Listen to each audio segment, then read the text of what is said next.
नमस्कार, मैं हूं नीलू। आज है 20 जुलाई और देखिए अमेरिका ने लगातार 9वीं रात भी ईरान पर हमला किया है। अमेरिका के राष्ट्रपति डोनाल्ड ट्रंप ने कहा कि ईरान पर इस समय ईरानी हमलों में मारे गए अमेरिकी सैनिकों की याद में उन्हें सम्मान देने के लिए हमले ईरान पर किए गए और ये हमले जबरदस्त हैं, क्योंकि जो ईरान से खबर आ रही है उसमें कहा गया कई जगह आग लगने की खबर सामने आई है। दूसरी तरफ हॉर्मूज का पानी पूरी तरह से खौलने लगा है। यहां पर UK maritime trade operation agency ने सोमवार यानी कि 20 जुलाई भारत के समय अनुसार हॉर्मूज स्ट्रेट में हमले के बाद एक जहाज में आग लगने की खबर दी है। हालांकि इस बात की अभी तक पुष्टि नहीं हुई है। वहीं रविवार और सोमवार की दरमियानी रात मिडिल ईस्ट में हिंसा का एक नया दौर शुरू हो गया है, जब अमेरिका ने ईरान पर हमले की एक और लहर की घोषणा की।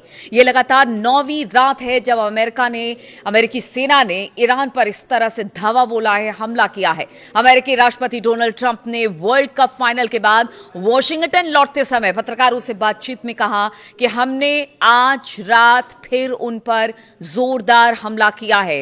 एग्जैक्ट जो डोनाल्ड ट्रंप ने कहा है वो आपको बता रही हूं। और उन्होंने कहा कि हमने ऐसा उन महान देशभक्तों, शायद तीन जवान जो मारे गए हैं पीछे अमेरिका के, उनकी बात कर रहे थे डोनाल्ड ट्रंप, शायद उन 3 के सम्मान में यह हमला किया है। ईरानी हमले में 3 अमेरिकी सैनिकों के मारे जाने की पुष्टि हुई थी और इसी के बाद यह हमला अमेरिका की तरफ से बताया जा रहा है, किया जा रहा है।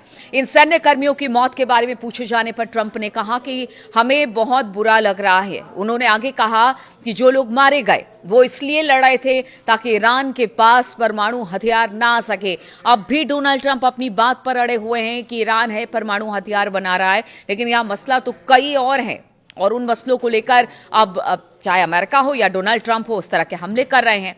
अगर यूएस सेंट्रल कमांड की बात की जाए तो उन्होंने भी इस बात की पुष्टि की है और एक्स पर रविवार देर रात एक पोस्ट किया जिसमें लिखा हुआ था कि इन हमलों का मकसद हॉर्मूज में व्यावसायिक जहाजों, यानी जो जहाज वहां से सामान लेकर जाते हैं, तेल और गैस, आम नागरिकों यानी जो नाविक हैं, उन पर हमला करने में इस्तेमाल होने वाली ईरान की सैन्य क्षमताओं को कमजोर करना हमारा मकसद है और इसीलिए हमले लगातार, चाहे वो हॉर्मूज के आसपास के इलाके हों या फिर ईरान के कई इलाके। इस हमले के बाद ईरान भी चुप नहीं बैठने वाला था। आप देखिए, जॉर्डन में कल जबरदस्त हमला किया गया जिसमें अमेरिकी सैनिक मारे गए थे और अब बताया जा रहा है कि इस हमले के बाद ईरान भी लगातार उसने हमले किए हैं। कुवैत में हमला किया गया और कुवैत ने कहा है कि वो इस समय ड्रोन हमलों को रोक रहा है। यानी जो बात ईरान कह रहा है कि वो लगातार हमले मिडिल ईस्ट के अलग अलग जगहों पर कर रहा है, पहले जॉर्डन और कुवैत में, अब अमेरिका के हमले के बाद जिस तरह से कहा गया, एक तरह से कह लीजिए कि तस्दीक कर दी है कुवैत ने उस बात को लेकर। अगर आईआरजीसी की बात की जाए तो आईआरजीसी ने दावा किया कि उन्होंने सीरिया में एक दुश्मन कमांड सेंटर पर हमला किया, यानी अमेरिकी एयरबेस पर हमला किया है।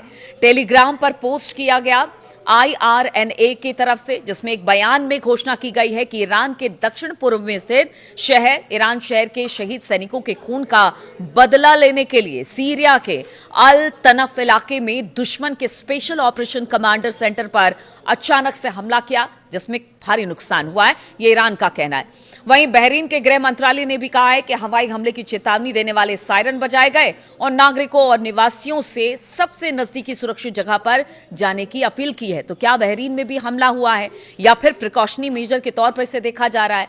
इसके अलावा ईरान ने रविवार को भी कहा था कि उसने कुवैत में 2 अमेरिकी ठिकानों को निशाना बनाया और तेहरान का कहना है कि इन हमलों में परिवहन और बुनियादी ढांचा स्थलों को निशाना बनाया गया है, यानी कि उसको भारी नुकसान हुआ है, जिसमें एक अभी बन रहा परमाणु संयंत्र यानी कि न्यूक्लियर पावर प्लांट भी बताया जा रहा है कि शामिल है। जॉर्डन में रविवार को मिसाइलों को रोकने की सूचना दी गई, क्योंकि ईरान जॉर्डन पर भी लगातार हमले कर रहा है। और हम आपको बताते हैं कि इन्हीं हमलों में बताया जा रहा है कि अमेरिकी नागरिकों की मौत हुई है। अब इसी का बदला अमेरिका ले रहा है।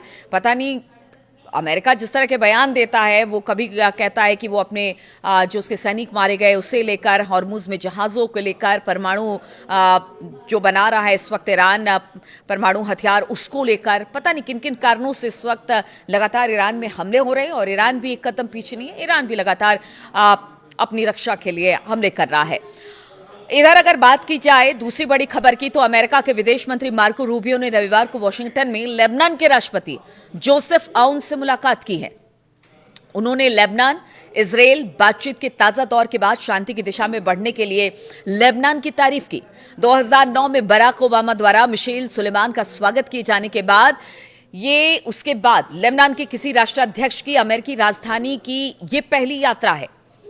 आउन और रूबियो ने विदेश विभाग में बातचीत की और लेबनानी अधिकारियों ने बताया कि आउन मंगलवार को राष्ट्रपति डोनाल्ड ट्रंप से भी मिलने वाले हैं, यानी कल मुलाकात उनकी होने वाली है डोनाल्ड ट्रंप से। बातचीत के बाद विदेश विभाग ने कहा कि रूबियो ने लेबनान सरकार की लेबनान की संप्रभुता को बहाल रखने और हिजबुल्लाह को निहत्था करने और उनके आतंकवादी ढांचे को खत्म करने और शांति की दिशा में बढ़ने के दृढ़ प्रयासों की सराहना की। और इजराइल और लेबनान ने अप्रैल में ही, हम आपको बता दें कि अमेरिका की मध्यस्थता में बातचीत शुरू की थी, लेकिन बाद में सब खत्म हो गया क्योंकि हिजबुल्लाह ने कह दिया कि जो बात कह रहा है कि आप हथियार छोड़ दीजिए, ऐसा नहीं होगा। आप समझिए कि अगर ईरान के साथ जो लड़ाई हो रही है उसमें उसके जितने प्रॉक्सीज हैं, हिजबुल्लाह, हमास, हुती, सब उसके साथ खड़े हैं। और ऐसे में अगर उनको कहा यह जाता है कि आप अपना हथियार छोड़ दें, तो इसी बात को लेकर ये पूरा मामला ही डिरेल हो गया। लेकिन बताया जा रहा है कि देखिए अब बातचीत चल रही है और कहीं ना कहीं अमेरिका जिस तरह से बातचीत करता है अरब मुल्कों से और कोशिश करता है कि वहीं के लोग इन तमाम प्रॉक्सीज का विरोध करें या फिर ईरान को लेकर अपनी बात करें, वो उसमें अब तक तो कामयाब रहा है, लेकिन आगे जिस तरह की स्थिति परिस्थिति बन रही है उसे कितनी कामयाबी अमेरिका और ट्रंप को मिलेगा, ये एक बड़ा सवाल है। वॉशिंगटन में एक फ्रेमवर्क समझौते पर सहमति जताई है जो कि लेबनान और हिजबुल्लाह के बीच में होना था। इजरायली सेना के दक्षिणी लेबनान से हटाना और लेबनानी सेना को तैनात होना इसकी शुरुआत थी। और बताया जा रहा है कि इसी के बाद ये हुआ कि देखिए जितने हिजबुल्लाह ने कहा कि हम बिल्कुल हथियार नहीं छोड़ेंगे, आप चाहे कुछ कर लीजिए, हथियार जिस दिन छोड़ दिया हमारा खात्मा हो जाएगा और हमें किसी पर विश्वास नहीं है। इस तरह की बातें की गई हिजबुल्लाह की तरफ से। तो एक तरह से मान लीजिए कि कोशिश की जा रही है कि लेबनान के थ्रू ही हिजबुल्लाह के हथियार का सरेंडर करवाया जाए और फिर जो हिजबुल्लाह है उसको खत्म किया जाए।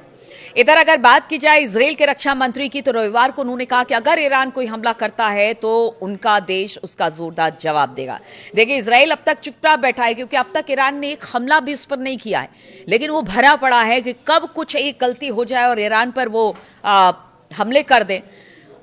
जिस तरह से जॉर्डन पर हमला हुआ और उसके जब इंटरसेप्ट किया गया जॉर्डन की तरफ से वहां पर मिसाइलों को, तो उसके कुछ टुकड़े बताया जा रहा है कि इजराइल में भी गिरे हैं। अफरा तफरी का माहौल वहां पर भी देखने को मिला और इसी के बाद ये बयान आया है। ये बयान इजरायली और जॉर्डन की सीमाओं के ने जॉर्डन के शहर अकाबा की ओर दागी गई एक ईरानी मिसाइल को रोकने के दौरान दिया गया। इजराइल कार्ड्स ने बचाव सेवा केंद्र के दौरे के दौरान कहा कि अगर ईरान इजराइल पर मिसाइलें दागता है तो हम पूरी ताकत से उन पर हमला करेंगे और अगर अमेरिका अपनी नीति बदलता है तो इसकी संभावना है, तो हम तेहरान के खिलाफ बचाव और हमले दोनों की तरह की तैयारी के लिए, कार्रवाई के लिए तैयार हैं। बाद में इजरायली सेना प्रमुख लेफ्टिनेंट जनरल अयाल जमीर ने भी इसी बात को दोहराया। उन्होंने कहा कि ईरान इजराइल पर हमला करता है तो वो दृढ़ संकल्प के साथ जवाबी कार्रवाई करेंगे। इन सब टेंशन के बीच एक बड़ी खबर और आ रही है जो हम आपको बता दें, भारत से है। और ये टेंशन है कि ईरान जाने की योजना जो लोग बना रहे हैं, भारतीय बना रहे हैं, उनकी तरफ से भारतीय नागरिकों को लेकर एक एडवाइजरी जारी की है। और तेहरान स्थित भारतीय दूतावास ने रविवार को अपनी ट्रैवल एडवाइजरी जारी करते हुए कहा कि देखिए ऐसा है कि इस समय आप ईरान ना जाए। ईरान और अमेरिका के बीच हमले यहां पर तेज हो गए और पूरे पश्चिम एशिया में इस वक्त सुरक्षा का संकट है और इसी को लेकर अब चिंता बढ़ गई है। एडवाइजरी में तेहरान में पहले से जो मौजूद भारतीय हैं और कमर्शियल उड़ानों का इस्तेमाल करने और देश छोड़ने को उनसे कहा गया है कि आप जितना जल्दी हो सके ईरान को छोड़ दें, क्योंकि ये हमला अब एक तरह से कह लीजिए कि फुल फ्लेजेड युद्ध हो रहा है। अब तो रोज रात, अगर आप नौवीं रात है जबकि हमला हुआ है और ईरान ने उसका जवाब दिया है, तो आप समझिए कि युद्ध कितना भीषण होता चला जा रहा है। इसलिए एडवाइजरी के तौर पर कहा गया कि जो तेहरान में है वो जल्द से जल्द तेहरान छोड़ दे।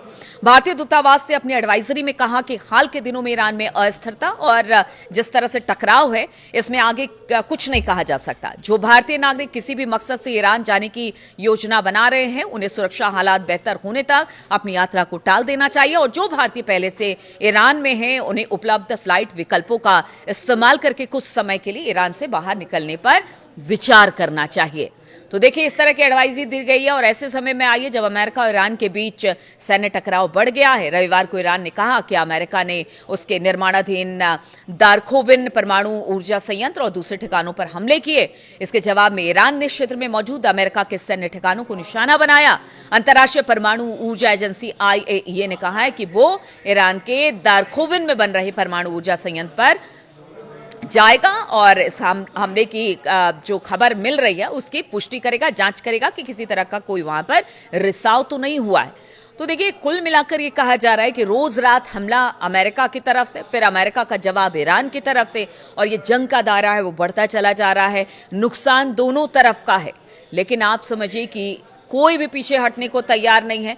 बातचीत का विकल्प खत्म हो गया है और कहीं ना कहीं अब ये जो युद्ध है वो स्प्रेड होना शुरू हो गया है अलग अलग जगहों पर। रोज अरब के मुल्कों में, बहरीन, कतर, कुवैत, तेहरान, मतलब बाकी जगहों पर, सऊदी अरब, हर जगह पर इस वक्त हमले हो रहे हैं। तो आप समझिए कि युद्ध कहाँ जा रहा है। बातचीत का कोई विकल्प दिखाई नहीं दे रहा है। ऐसे में सिचुएशन बहुत टेंशन भरी है, इसलिए एडवाइजरी भी जारी कर दी गई है और अरब मुल्कों में भी ये कह दिया गया है कि अगर किसी तरह से कहीं से भी मिसाइलों से हमला होता है तो आप इसके बचाव के लिए हमेशा तैयार रहें। आप अपनी सुरक्षा के लिए बंकरों की तलाश करें। सायरन जगह जगह पर हर एक मुल्कों में बजाए जा रहे हैं। कुवैत हो गया, बहरीन हो गया, जॉर्डन हो गया, कतर हो गया, सऊदी अरब हो गया, हर जगह अपनी तरह से तैयारी रखी गई है। लेकिन इस युद्ध का क्या कब कोई अंत दिखाई दे रहा है, अभी तो ये कहना बहुत मुश्किल है। तो तमाम अपडेट्स के साथ मैं बहुत जल्द हाजिर होंगी, तमाम अपडेट्स लेकर आपके सामने। बहुत बहुत शुक्रिया मेरे साथ इस वीडियो में शामिल होने के लिए। आप अपने कमेंट्स जरूर करते रहे, जिससे पता चलता है कि आप क्या सोच रहे हैं इस मामले को लेकर। आपके कमेंट का इंतजार रहेगा।